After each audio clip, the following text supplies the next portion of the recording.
All right, can everybody hear me? All right, so this seems a little weird. I'm the only one up here, but I got.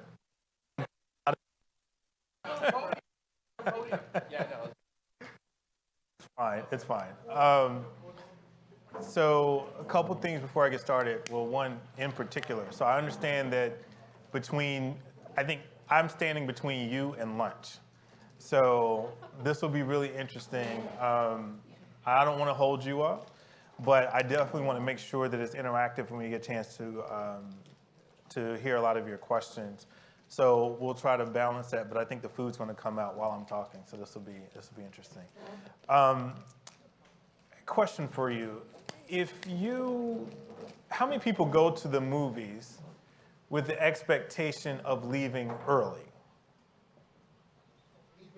Leaving early.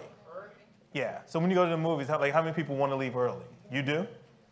So you buy a ticket to go to the movie. You leave before the credits, but do you leave before the movie's over?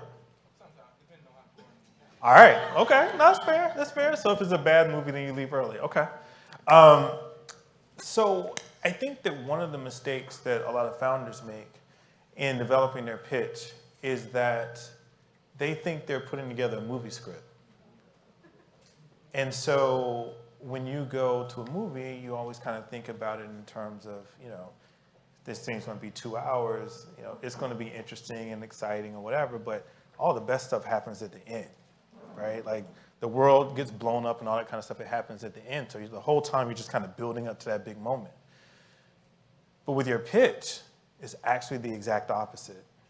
The audience is actually looking for an opportunity to leave as quickly as possible. One, your pitch is free. I don't have to buy a ticket to hear you pitch. And so I'm not invested, right? So the investment that I'm going to make in your pitch is my time. And my time is so valuable as an investor that the moment I figure out that I don't want to give you any more of my time, then my time is better spent with someone else, hearing their pitch on my way to another meeting, whatever the case may be. But in other words, it's not yours anymore. So if you're going to do a pitch that's almost like a movie where all the good stuff is at the end, you got no shot. So that means you got to reverse it, and all the good stuff has got to come at the beginning. It's got to be the hook. It's got to be the things that are going to make me want to lean in more and hear more. And ideally, you end up giving the pitch that causes me to shortchange somebody else's time. So I was supposed to see someone else at 2 o'clock. This is going to run over. Call my assistant and have them push it back because I don't want to miss the opportunity to hear more about what you're talking about. So as it pertains to, in particular, founders of color, male, female, doesn't matter. We have this habit of what some people will say in the journalism space of burying the lead. Like it's like, all the good stuff comes at the end, or we don't seem to project it. We don't seem to own it. We don't claim it like we should. And that is to our own detriment when it comes to raising capital and looking for investors, because that is the thing that grabs everyone's attention. That's the thing that unlocks the purse, right? Like that's where the money comes from. And there's no better example of that that's current than we were, right? I mean, this guy raised billions of dollars, like literally billions of dollars, after having a conversation with someone who runs the largest venture fund in the world. I mean, he had a basic conversation. There were no slides involved. That was just literally talking about his grand vision, and the guy was like, here's a check.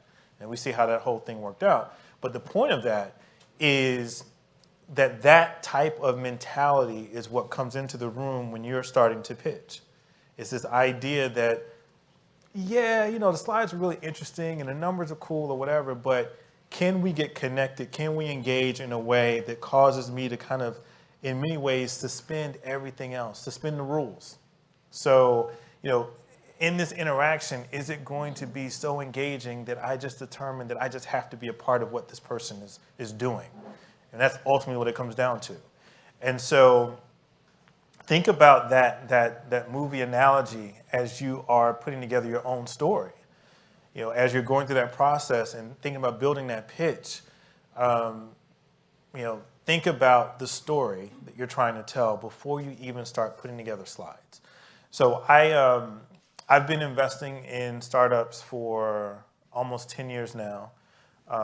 My area of focus has largely been investing in diverse founders, whether they be African American, Latino, women, people from different parts of the country, whatever the case may be, but literally focusing on bringing a greater level of inclusiveness to technology and to venture capital as well. And I've done it with accelerators. I started working with an accelerator based out of Philly called Dream It. Worked with over 100 companies there. They've got, I don't know, they've done 3, 4, maybe 500 companies at this point. I'm not sure what the number is. I ran a fund for Comcast for a while.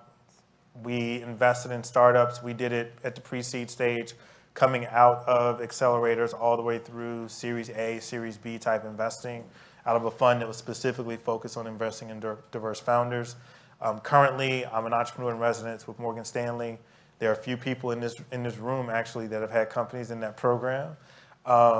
And at every step of the way, it's really been about getting, helping people hone their pitch from a very early stage. Pre-seed stage, idea phase, all that kind of stuff. I believe that the pitch for a company that's at Series B and beyond is way more formulaic, and it's a lot easier to build because it's all based on your numbers, probably more so than anything else.